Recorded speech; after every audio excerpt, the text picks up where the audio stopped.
Улс орон даяар багш нарын ажил хаялт эхлээд нэлээд хэд хоног өнгөрсөн байна. Энэ цаг хугацаанд сурагчид бие даан хичээлээ хийж хөгжөхөөсөөр аргагүй нөхцөл байдал үүсэж байгаа илээ. Эцэг эхчүүд ч мөн хүүхдийнхээ боловсролын асуудал санаа зовж байгаа нь мэдээж хэрэг юм. Өнөөдөр манай сурвалжлах баг хэд хэдэн эцэг эхчүүдийн дуудлагаар радиога гутлын дэлгүүр дээр ирээд байгаа юм. Чухам юу болсон талаар дараах бичлэгнээс хүлээн авч үзье. Эдгэр шиг даварцсан амьтад байхгүй шүү дээ. Одоо энэ чинь улсаас залинж байна. Улсыг хэн залинжуулдаг? Бидний татвар залинжуулна. Улсыг хоол идэн тэрс үдийн цаа хөтөлбөрийг бол лавьж байгаа. Тэгээ бонд юм багш нарын баяр март гівгэнд бүр буцлаа дотроос энд ирцэл би зогсож байна. Ардын багш хүү энд ингээ худалдагч игээ зогсож байна. Тэс манай хүүхдэнд одоо ингээл боловсралгүй хүүхд болж өсөж шүү дээ. Миний хүүхдийг одоо хэн хүмүүжүүлэх юм? Гэж ардын багшийн хийх ажил үсттэй. Тэс бүр ойлгох юм алга. Тэгээ би ирээд энэ багшаас нь асууж байгаа. Хэрүүл маргаа хийсэн чинь та хэний эцэг хөө гэж. Ингэж ажиллаа мэдэхгүй юм хараа авгаа энд байна шүү дээ. Намайг хэний аав гэдгийг мэдэхгүй байна өнөөдрийн авгаа. Та ер нь эцэг эхийн уралд сууж исэн үү? Би үгүйс тэнд очиж сууж идэв. Тэгэл очлоо баахал мөг нэгтэн шүү дээ өөдөөс. Ангийн цонхс игээд шалын нуугаан яан ч гэнэ. Ширээ сандал хэцүү байна. Юу ч яриад байгаа энэ улсын асуудал. Эцэг эхийн хуралтанд би биехээс илүү тэр ерөнхийлөгчдөр одоо улс төрийн гаруудлаас суух хэрэгтэй. Одоо миний гол одоо тавих шаардлага би тавина. Миний хүүхдийг хүмүүжүүлээ. Миний хүүхд яагаад өнөөдөр хүмүүжлэхгүй вэ? Энийг л би тавина. Өөр яриад байгаа юм байхгүй. За сайн байцгаана уу. Эцэг эхчүүд маань намайг одоо ажлаан хаячаад ажлын цагаар худалдагч чигээ явж гинэ гэж удаа гайхадах шиг байгаа. Эхлээд энийг ойлгох хэрэгтэй. Эцэг эхчүүд маань багш хүн ажил хаяж байгаа бол ажлын өдрүүдээр ажлын байран дээр байх хэрэгтэй. За ингэж ажил хаядаг. Би хагас бүтэн сайн өдрүүдээр энд ирж дүүгийнхэн лангуун дээр худалдагч хийж байгаа. За хоёрт эцэг эхчүүд маань тэр понтны мөнгийг намааг идэж уугаад намааг өмсөж зүгээ яваад идэг гэж ойлгодог юм шиг байна. Нэг дөрөнд эцэг эхчүүд маань хүүхдүүдийн төлөө ганцхан өдөр хичээл дээр ирээ суугаад үзье. Тэнд 60 хүүхэд ямар ширээ сандалтай, ямар орчинд, ямар хүүтэй ангид хичээл орж байгааг хар. Тэгээд 60 хүүхэд чинь би шээлгэж баалган тань чинь бөксөө арчиж чадахгүй хүүхэд байна. Гутлын үдээсээ өдөж чадахгүй хүүхэд байна. За энэ бүгдийг тэгээд ойлгодог эцэг эхчүүд байна, ойлгодгүй эцэг эхчүүд байна. За би ямар нэг тэгэж гомддог юм дөө. 30 гаруй жил улсад одоо багшлцсан хүн одоо дасчлаа л да энэ бүх зүйлд. За багш нар ингээд ажил хайснараа манай гэр бүлд яаж нөлөөлж гинөө, тийм ээ?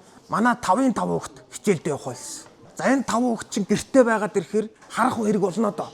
Манай их нар ажиллаа хайсан. Энэ 5-5 хүүхэд чинь өдөржин гэрт байгаа дахаар нөгөө сургууль дээр үдийн цай хөтөлбөргээ идчихдэг байсан бол болсон. Тэгсэн чинь одоо мах ногоо хүнсний материал өстө хуугаараа дуусч байна. Тэгээ тог цэглэгээ их гарч байна. Дээрээс нь галалгаа хийж байна. Одоо өдөржин хоосон байдаг гэж галахгүй бол болохгүй шүү дээ. Хүүхдүүдэд даруулаад талтай юм шиг. Та ах нь ганцаараа ажиллаж байна. Би чи халтур хийж амьдралаа болгодог хүн.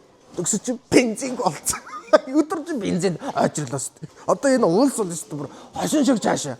Засаг нь байхгүй, бензин нь байхгүй, багш нь байхгүй, манай эхнэр ажил байхгүй. Би бензин байхгүй ёстой яг нийтдээ. Яа энэ хүүхдүүд өстой хохир дуусж байна яана. Тэг ямар санда манай дүү хэлэхвд ихчээ манай радиога дэлгүүр дээр ирээ зөксөө одоо худалдагчаас баг цалинтай нь одоо бие бодоо, биеийн амрыг хөө.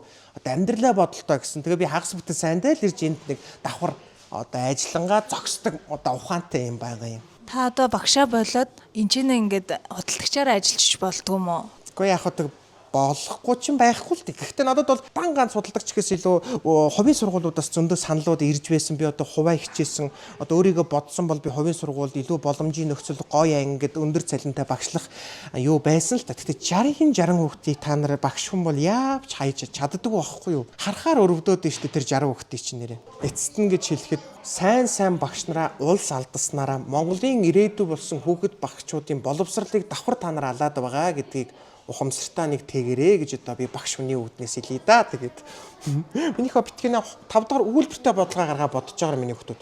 Ийм орчинд та хүүхдэд хичээл заах нь зөв үү? Ингээд л бас буруу асуултууд та нар яасан сонин нэг өнцгийг харддаг юм бэ? Эцэг эхчүүд нь над дээр хүчээр аваад ирдэг байхгүй. Би юугээд л энд одоо 8 хийгээ гутал зараа зогсож явахдаа хэдэн хүүхдэндээ бөөгнүүлээ суух вэ? Өгүүлбэртэй бодлого бод наашаараа явах удаа гурав. За тийм байна да тэгэл энэ эддээ давталгаа өгнө эндээ 8-аагаа хин гутлаа зарна илгийн юм болж байна дөө тэгээд Энэ радуга гэд хүмүүс их яригадаад ах асуугаад ах яг ямар хуу гутлууд байд юм бэ? За одоо ингээл нэг гутлын жишээлбэл барайл аваад ингээд хэлэхэд юм уян хатан доороо юм нумтаага бүтэн нэхий юм дотортой улан галтэрдэг юм сайн материалын. Тэгээ энэ далийг гიშгэлтээс хамгаалсан одоо анхны алхмаа хийж байгаа хүүхэд багчуудад зөв юм одоо хөлний чигийг баригчтай. Гэхдээ юм хатуу биш юм зөөлхөн хөнгөн ийм гутлууд байгаа. Тэгээд энэ наалттаанууд айгүй амар штэ ингээл хүүхдүүд наалаа ингэлээ өмслөө болоо. Ийм гутлан дээр зогсож байгаа. Тэгээд эцэгчүүд мань одоо багш надаас ирж аваараа гэх нь хайшин одоо мэдэхгүй одоо. Радуга орос гутлын дэлгүүр нь хүүхдийн хөлний чиг баригчтай бас дээрэс нь нумтай гэдгээрээ давуу талтай юм а.